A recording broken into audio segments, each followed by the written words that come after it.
Okay, this is going to be a Ring of Honor Survival of the Fittest main event mixtape from 2004 until 2012. Maybe there'll be a part two eventually, but I'm just going to focus on the events that I have. So yeah, it's finally here. So if you haven't seen the Survival of the Fittest events, it's pretty much, the biggest tournament that Ring of Honor, did, the only tournament that they did annually. I don't think it ever really took off the way Battle of Los Angeles did for PWG, or even King of Trios did for Chikara. And obviously, it's not as well known as King of the Ring. But I don't know, it's kind of weird. Like, it's, some years it was spectacular. There's other years where it was just like, some of the worst shows of the year. They didn't really treat it like a huge show. They never ran it in, the biggest venues. They kind of treated it like it was a C or D show at certain points. But yeah, it's still a cool concept. You had to win a singles match to advance to the main event. And if you did get to the main event, it's basically, most years it was a 6-way elimination match. Sometimes it's tough to make these matches work, but there were times when it just came down to two guys. They produced magic. And, for the first one, this is the best work I still think, Bryan Danielson and Austin Aries ever did together. It made Aries a star. There's several Survival of the Fittest, main events where the guy that loses, in the finals here, the last guy eliminated, ends up being the star, or ends up using the loss to, propel him to, unimaginable heights. And that's exactly what Austin Aries did. Kyle O'Reilly would be another example, and the list goes on and on. So it's a cool concept. I really do like it. I just haven't seen it for a long ass time. Any of the recent ones, but let's get right down to it. For the first one, this was in the Philadelphia area. This was on, June 24th, 2004. So coming off of, CM Punk and Samoa Joe at World Title Classic, I think the company had a lot of momentum. But, this is an example of, bad production values. The lighting wasn't great at the time. There's still, they're in the midst of changing ownership. The Robbie Feinstein stuff had just happened. So, they're definitely struggling, at this particular time. So yeah, not a great turnout. You had like 300 in attendance here, but because of the talent, you still had a great atmosphere and you still had a great match. I always say, like, the most important thing is talent. As long as the talent is good, it doesn't really matter, how big the crowd is, or, how shitty the production values are. You could still put on something amazing. And that's exactly what happened here. So you have Bryan Danielson advancing to take on Austin Aries, Colt Cabana, Homicide, Mark Briscoe, and Samoa Joe. So they go about, 42 minutes as a whole. Aries said that him and Danielson alone went about 30 minutes. I think it was more like 20, to be honest with you. But they the whole match went about 43 minutes. Great stuff here. And it just shows you how important the Ring of Honor title felt at the time. Probably the first time Joe got pinned as champion. Colt Cabana was able to surprise him with the sunset flip. And I'll tell you, like, when the referee was counting 3, you heard dead silence during the 3 count. Everyone was paying attention. And when Joe did get pinned, it almost came off like it was a title change. It came off that legit. And, Cabana was able to get a title shot just because he pinned Joe. So that was the upset in the match. Homicide and Mark Briscoe were great. I just thought you had great talent in this match. There was a double pin between Homicide and Mark Briscoe. And then it just comes down to Bryan Danielson and Austin Aries. Aries at the time was, basically, an unknown. They did the Generation Next stuff, but you really didn't know, like, how good he was. He was able to kind of, match Danielson on the mat. There's just some great grappling between them, great submission work. Some of Danielson's submissions were awesome here. The highlight of this match is, Aries going for a 450, Danielson getting out of the way and giving him a running uppercut. And if you look at Aries' face, even after the match is over, there's a close-up of Aries. He just has this big hole in his chin. It's like this bloody hole. It looks nasty. It looks sick. But great stuff between these two guys. They set the world on fire. They wrestled hard. Tons of suplexes. Tons of great submission work. Even from Aries. Aries actually countered the cow mutilation he was able to bridge out of it and give Danielson a fish hook. That was a great submission. And Danielson just did some, great full Nelson submissions where he just locked Aries in. Even did like a Brock lock, like a bear hug to Aries. He transitions the bear hug into, almost looked like a variation of Jericho's, the Lion Tamer, when he used to do the walls as the Lion Tamer. Just all the pressure on the neck. It's just awesome stuff. That version of the Boston Crab from Danielson, one of the best Boston Crab endings I've ever seen. And Aries taps out, but it's victory and defeat. I think Danielson got the title shot against Joe at Midnight Express Reunion. He comes up short, but this is what made Aries a star. He was able to use this experience to win the Ring of Honor World Title at Final Battle. So that's 2004. This to me, this is the 5-star Survival of the Fittest. This is the best one. If you want to watch one, check it out. You got a Mount Rushmore of Ring of Honor talent here. Whether you want to put Danielson, Aries, Homicide, the Briscoes, it only being Mark here. And then you had Samoa Joe as Ring of Honor champion, getting pinned by Colt Cabana, a ROH legend in his own right. So great stuff there. So even though you have a crappy venue, crappy production values, it did not take away from the match, because the match had extreme top tier talent. And usually most of the time that translates in an awesome atmosphere. So there you go. That's Survival of the Fittest 2004. It's in terms of Bryan Danielson and Austin Aries, it's not exactly like a singles match, but most people would always say this is the best work that Bryan Danielson and Aries had ever done together. And down the road, I want to do a Danielson and Aries from worst to best, because they've had so many great matches in the past, but this will be their best. I think this is better than the Testing the Limit stuff that they did. I think it's better than their best of 3 series from 2007, that 2007 trilogy. That's another trilogy that we should mention as well, the 2007 one. So some of the stuff that they did in 2005 was really good as well. So there's a ton of Danielson and Aries stuff. It's pretty much on the same level as Danielson and Nigel, but this will be their best work together. The Survival of the Fittest, this ending right here, where it just came down to both of them. All right, so we're gonna move on to 2005.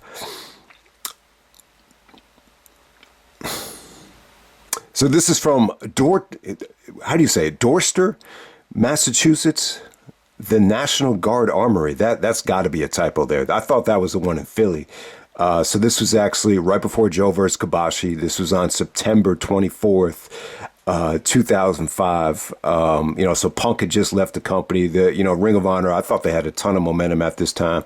This show as a whole, I don't remember it being that great. I think the problem with 2005's match is it's too long, man. It's like 50 minutes. It's got some moments of greatness, but at the same time, it kind of drags a little, big time. It just takes a while to get down to the, the ending right here. But let's go through it. We got Roderick Strong taking on Austin Aries. The 2 members of Generation Next are in the match. You also have Christopher Daniels. You got Colt Cabana once again. You got Jay Lethal. And then you got Samoa Joe. So Aries is actually selling a really bad back injury going into this thing, so that played a huge part in the finals here. So couple of things that you get to see consecutively here. So Aries is actually, it comes down to him and Strong. So Aries is in the final 2 for the second year in a row, and once again, Joe was the first one eliminated for the second year in a row. It's crazy. So, Joe actually ends up hurting his shoulder. Christopher Daniels does the best moonsault ever on the shoulder, and then Roderick takes advantage of it and pins Joe to be the first one eliminated in almost 15 minutes. So yeah, I mean, it was pretty good. It just took forever to get going. It really did. Roderick eliminated Jay Lethal. He eliminated Colt Cabana with a pile driver. Roderick took advantage of Austin Aries doing the brainbuster on Jay Lethal. Aries eliminated Christopher Daniels. So it comes down to Roderick Strong and Austin Aries. Jericho said something interesting about Roderick and Austin Aries. I think it was around the TNA Unbreakable match, which almost felt like a tryout. I think he said something like he just felt like they were too similar at this time. And so this is the same month as Unbreakable 2005. It's only 2 weeks, 2 weeks later actually. And yeah, I kind of know what Jericho's saying. Like they had the same exact tights. I think over time, there's a huge difference between Aries and Strong, especially in terms of charisma, in terms of moveset. You just have to be patient and, watch both guys' careers to really let it sink in. But maybe at that time, it was just tough to tell. And I could see someone saying it's tough to tell, with this particular match because they're both working together throughout the whole match. And then it comes down to Strong and Aries one-on-one. There's several times where Aries goes for a 450 and he just slips off the top rope because, it's too much pressure on his back. And then ultimately, Strong applies the stronghold to put Aries away as, almost Aries submits identically to almost the same exact hold the second year in a row. It's just too much pressure on his back. Roderick Strong wins Survival of the Fittest. At this time, Roderick was in contention to win the MVP. James Gibson, he actually beat James Gibson a week later, and Gibson actually proclaimed him to be the MVP. And after the match is over, he said he was coming for Bryan Danielson. So it's an incredible story here for Roderick Strong. He came on really strong. No pun intended, in 2005. I mean, he just did. I mean, it's amazing. Obviously most people are going to, say that James Gibson was the MVP.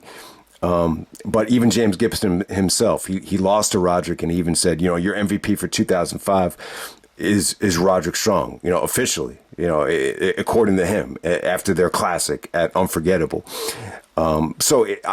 I just want to make clear, this is an amazing run for Roderick because he really, I don't know, I didn't really think he was that good like when he first got to Generation X, but you could just see how good he got this whole year. And the fact that he's even in contention to win MVP, a year where Austin Aries, he was champion for 6 months. So you got to put him in contention.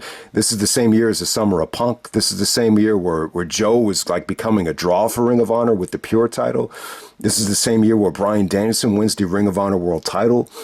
And still, you have Roderick Strong in contention, to win the MVP. If it wasn't for Gibson, Gabe said it would have been Strong that ran away with this MVP award. So incredible stuff. And the fact that, Strong and Danielson, their trilogy, in a lot of ways, I think it kind of blew away, some of the title matches that Aries and Danielson had. So, I think Roderick Strong, this was great for him. So he would get his first title shot will be at This Means War, where he lost to Danielson and what was actually booked like a worked shoot. So I mean, with this Survival of the Fittest, I think it's barely a 4-star match here.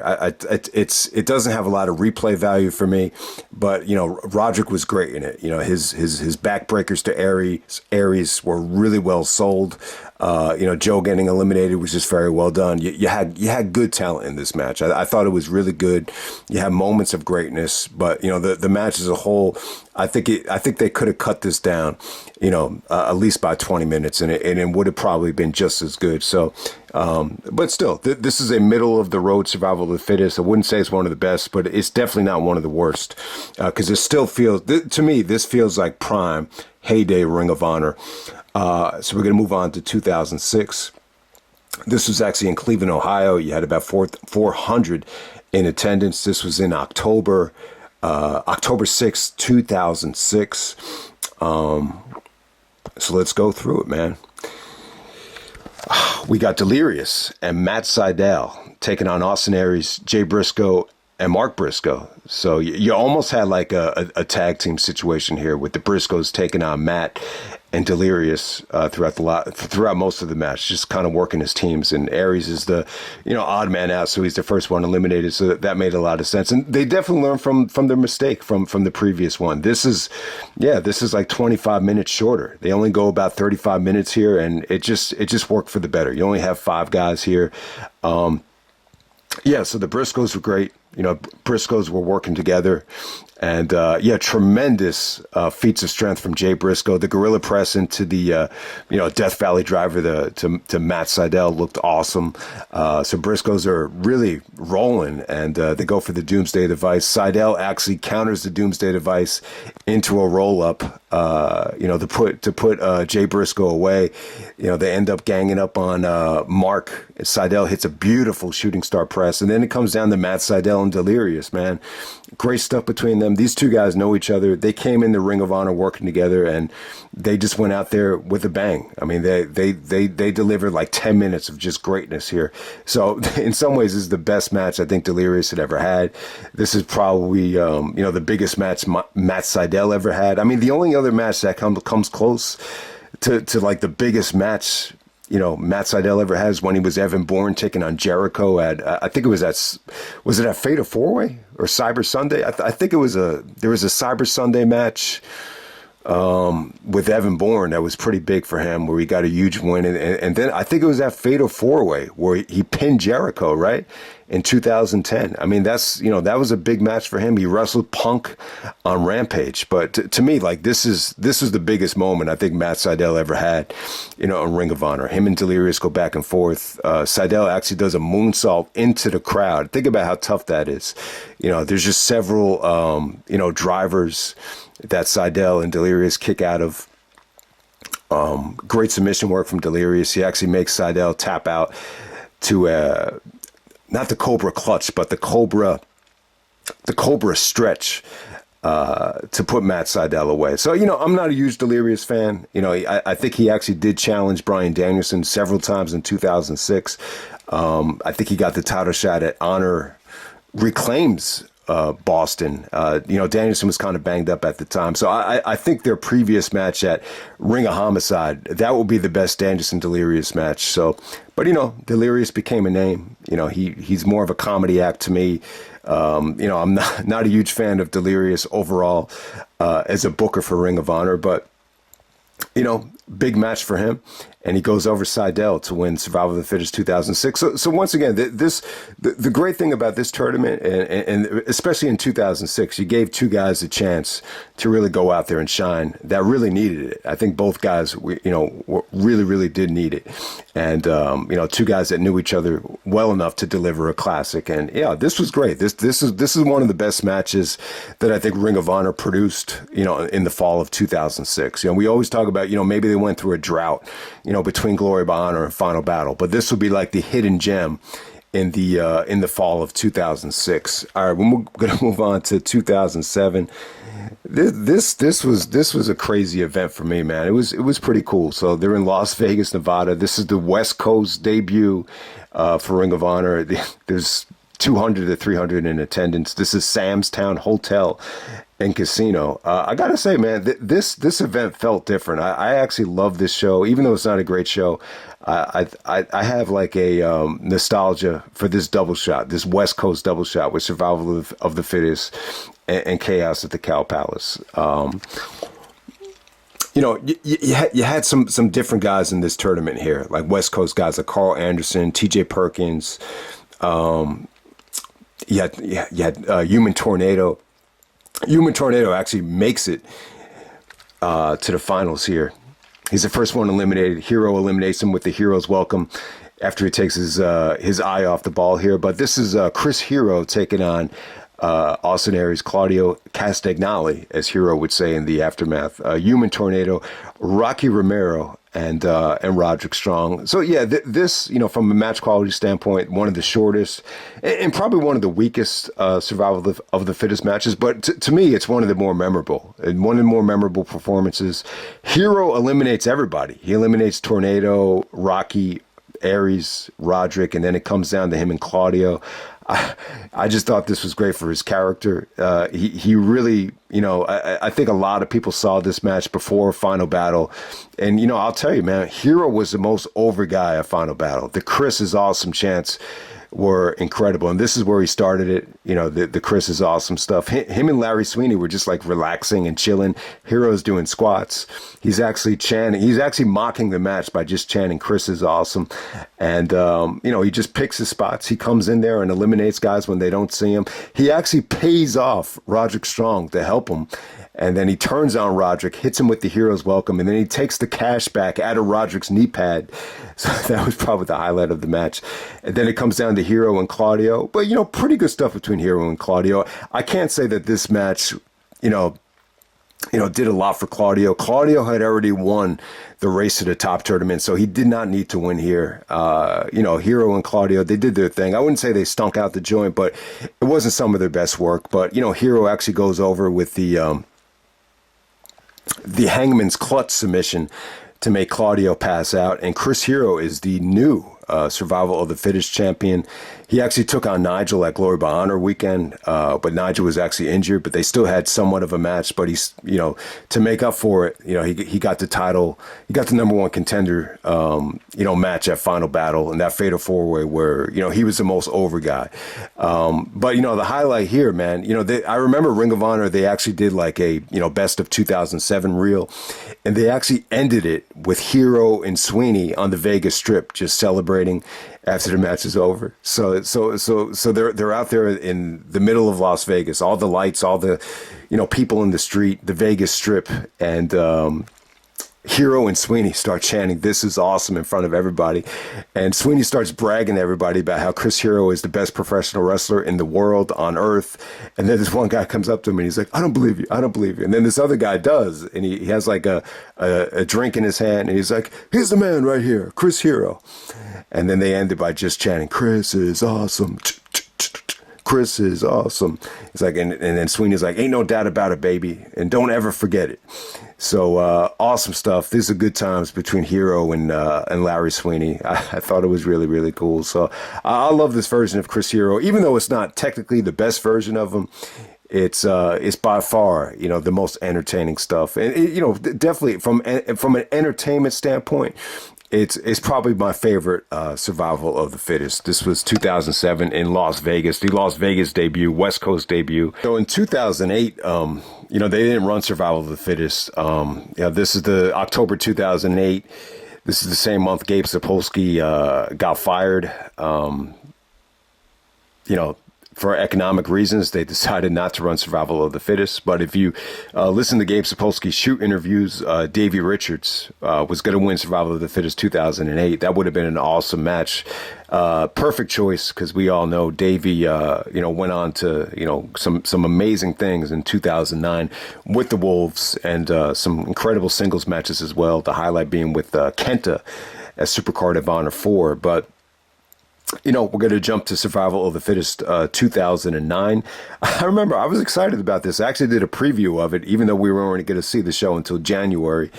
Not a good show, though. I just remember the show was awful. I remember the main event being spectacular, but the show was pretty bad. And, you know, this is an example of the commentary, you know, possibly ruining the whole event. I just remember the commentary was really bad. So at this time, I think at this time, like after Bryan and Nigel left the company until, you know, Kevin Kelly came in, I felt like the best way to watch Ring of Honor, just turn the audio off. I just enjoyed the shows that much better. I believe you had, what was his name? Eric Santa Maria on commentary. And my God, yeah, I mean, it was pretty much as bad as people trashed it, you know, back in the day. I remember Chase and maybe Honor Hammer and Nightmare Baller. I even True Slayer. I think everybody, you know, trashed this guy on commentary. It's funny. I think we actually ran into him at Survivor Series 2011 when we got there late. We were trying to find our seats after we had to, you know, buy tickets again after getting scammed that night. And I think we actually we sat in the same row as him. At Survivor Series 2011, but that would be Eric Santa Maria and Dave Prazak on commentary. It was just really, really bad. It almost ruined the whole event for some people. So, but hey, man, if you watch without the commentary, you know, the main event is pretty awesome here. So let's get down to the main event. I just remember the atmosphere kind of sucked. This was actually October 10th, 2009 in Indianapolis, Indiana. Yeah. So we get to the main event. We got Tyler Black, Chris Hero, Claudio Castagnoli, Colt Cabana, Delirious, and Roderick Strong. You didn't have great talent here. I just thought Delirious and Cabana, they just really didn't offer anything, special to the match. I just thought this took forever to get going. I think Hero accidentally knocked out Claudio, and then Claudio actually got pinned by Cabana. That's how that played out. Tyler actually eliminated Chris Hero, I believe, with the God's Last Gift. The stuff between Tyler and Hero was actually pretty good. I always thought they worked really well together. They would actually have a match for the Ring of Honor World title, later on that summer. Well, I think it was at Bitter Friends, Stiffer Enemies 2. I got to say here, really, what saved this match's ass is the finals, or the last two guys here. It came down to Tyler Black and Roderick Strong. They're definitely planting the seeds for Roderick, to get the Ring of Honor World title at the end of the year. They're planting the seeds for the triple threat at the Big Bang. They almost did it. They almost had the best survival of the fittest, match right here. Tyler and Roderick, they busted their ass. The fans, they won the fans over. The fans are chanting, "This is wrestling. This is awesome." They were into both guys. The highlight of the match for me is when Tyler does that stomp with his back to his opponent and he's looking at the crowd, and then Roderick is able to hit him with the sick kick before he even turns around. That was a highlight for me. But tremendous amount of near falls, tremendous high spots. Black does a lariat into the front row via Bryan Danielson, where he takes out all the chairs. They really work their asses off. Roger kicks out of a million super kicks, but the ending just sucked, man. They went for an ending where they tried to make Roderick look strong, and it just bit him in the ass. Tyler Black looks so frustrated with the ending. We've seen Tyler get, very frustrated, even as Seth Rollins. I think the Hell in a Cell with Bray Wyatt would be an example. But to me, when you look at Tyler Black in this match, when you look at his frustration level when he was, proclaimed the winner of the match, he looked like he wanted to leave. He looked like he wanted to get out of the company. And, I don't blame him. A horrible atmosphere for the most part until they won the fans over, and just a Bush League ending right there. When the match is going that well, you don't have to, protecting a guy like Roderick Strong shouldn't have been the investment. Roderick is talented enough where he could afford the loss, and you could still book him in the Big Bang. You could still, book him to win the Ring of Honor World title at Glory by Honor. But, it is what it is, man. Tyler Black wins Survival of the Fittest. Great stuff between him and Roderick. But this probably is the weakest, in terms of the show, the Survival of the Fittest event as a whole, from what I've seen. All right, so next up, we got Survival of the Fittest 2010. This is from Dearborn, Michigan. This would be the worst Survival of the Fittest, main event match that I've seen. Okay, it's only 16 minutes and 12 seconds as a whole. So you got Eddie Edwards, Adam Cole, Claudio, Kenny King, and Addicted to Love, Rhett, Titus, and Kevin Steen. I got to say, in terms of talent, in terms of atmosphere, this is a thumbs down. This just didn't click for me. Cole was really, really inexperienced and really young. It's not his fault. He didn't get a chance to show what he can do. Even the Kevin Steen and El Generico stuff, it came off flat. Kevin actually got eliminated by, Claudio in 8 seconds. He was barely even in the match. I just thought Kenny King and Rhett Titus, they just didn't look like they were ready for prime time. Kenny looked better, the better of the two, and he actually did make it, him and Eddie were the last two guys in the ring, but overall, I just thought the match was kind of lacking. Even Claudio mocking Eddie for the injury, it just didn't come off good. I will say this: the highlight of the match is just Eddie Edwards. He was selling a shoulder injury. He couldn't really wrestle, and the fans got behind him, and he sucked it up, and he was able to eliminate Kenny King with the Achilles lock at the end. That came off pretty good, but this is just not a great match. This was kept very short. I just thought the atmosphere was lacking. The right guy did go over, though. I think that's the crowning achievement here. And this is the first time where they spent a lot of money on the trophy. So Eddie Edwards wins, and the right guy went over, man. Eddie was able to use his victory and get momentum, and take on Davey Richards. That's a trilogy right there, especially, man. The 2011 trilogy, because you almost forget, they wrestled for the TV title on television. It's not a great trilogy, though. I think the final battle match was, very negatively received from a lot of people. Yeah, I mean, you could argue that it was good. Yeah, it just didn't hit for everybody. You had people in the crowd chanting, this match sucks. So everybody was just very divided at the time about, the direction of the company. But, there's no doubt about it. I mean, Ring of Honor, the Ring of Honor days for Eddie Edwards were great. I love Eddie Edwards around this time. Yeah, I just think he was the crown jewel of 2011 Ring of Honor. All right, so we're going to jump to Survival of the Fittest 2011. This is from Dayton. This is cool, man. So the great thing about going back to Dayton is this is familiar territory for Ring of Honor in terms of tradition. I mean, some of the best stuff ever took place in Dayton, whether it be the Joe versus Punk 1 or, Punk dropping the title to James Gibson at Redemption. So this is a historic venue, and to me, like, this felt like old school ROH to me. And it's funny, this is the first Survival of the Fittest, under the Sinclair banner. So let's get down to the finals. The finals were awesome. The match was, it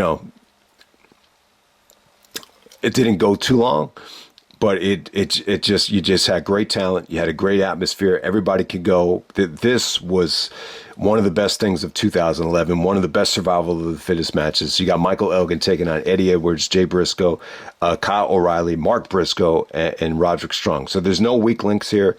The Briscoes were heels here. They teased going up against each other, but then they just took everybody out. Eddie eliminated everybody here. He eliminated the Briscoes. He eliminated Roderick Strong with the Die Hard. So it came down to Elgin, Eddie Edwards, and Kyle O'Reilly. O'Reilly took a nasty bump through the table thanks to Truth Martini, getting tangled up on the ropes. So then after that, Elgin takes out Eddie, and then it comes down to Michael Elgin and Kyle O'Reilly, and they just set the world on fire here. This was great. This was a coming out party for Kyle O'Reilly. Davey was the ultimate cheerleader for Kyle. It almost felt like Davey was part of the match. He got on the ring apron and just started, clapping and cheering for Kyle O'Reilly. But yeah, Elgin and Kyle, they won the crowd over. This is wrestling chants.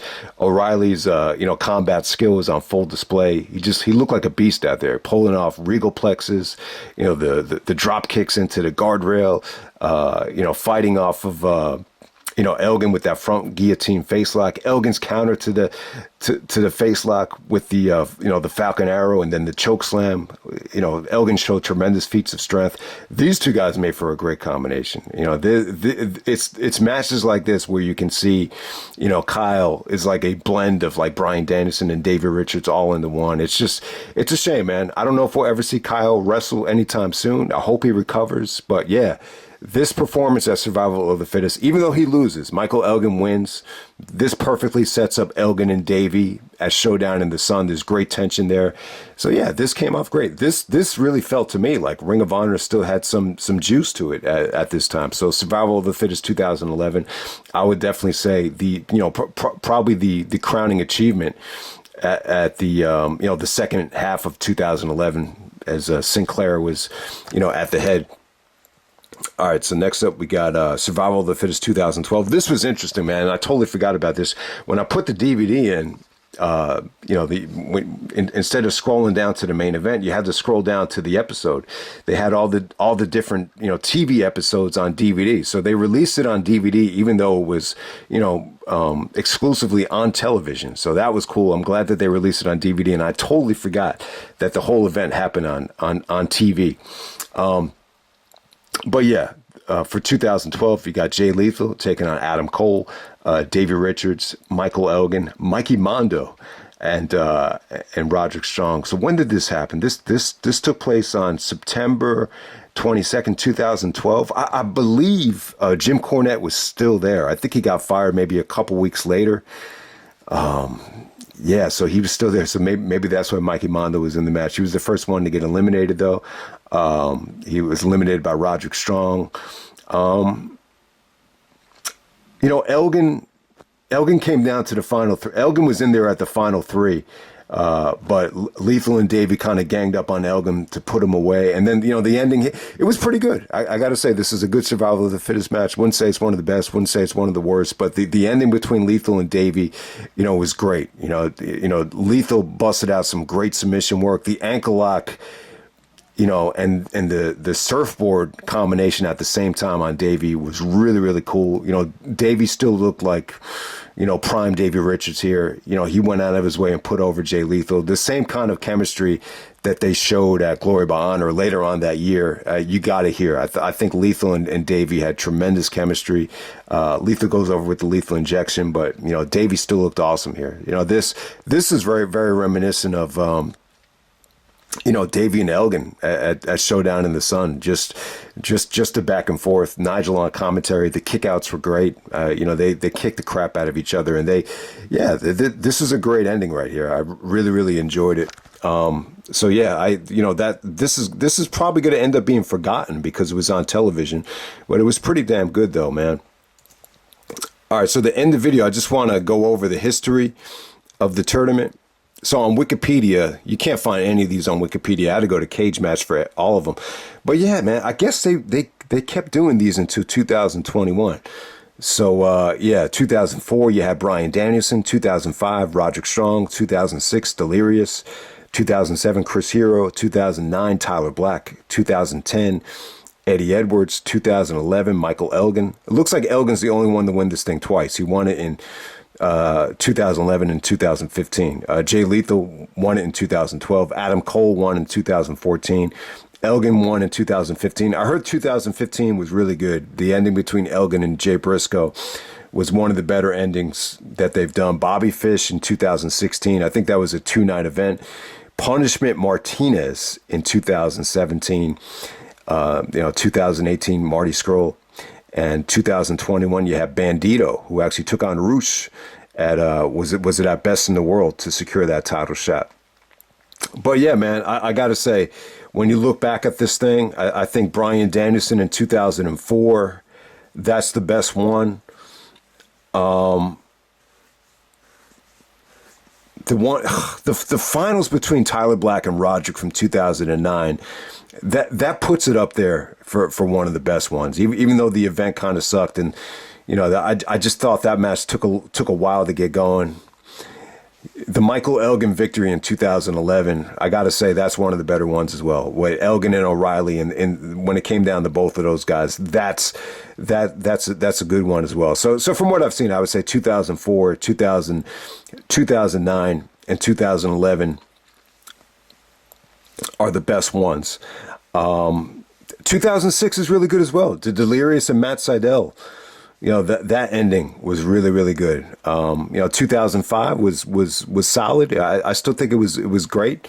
2007, from a match quality standpoint, it's one of the weaker ones, but Hero was so entertaining that it made it memorable, especially with Hero eliminating everybody, picking his spots, and the shenanigans with the squats with Larry Sweeney. 2010 would be the weakest one, though. I think you had the right guy winning, Eddie Edwards, but to me, that's the weakest one.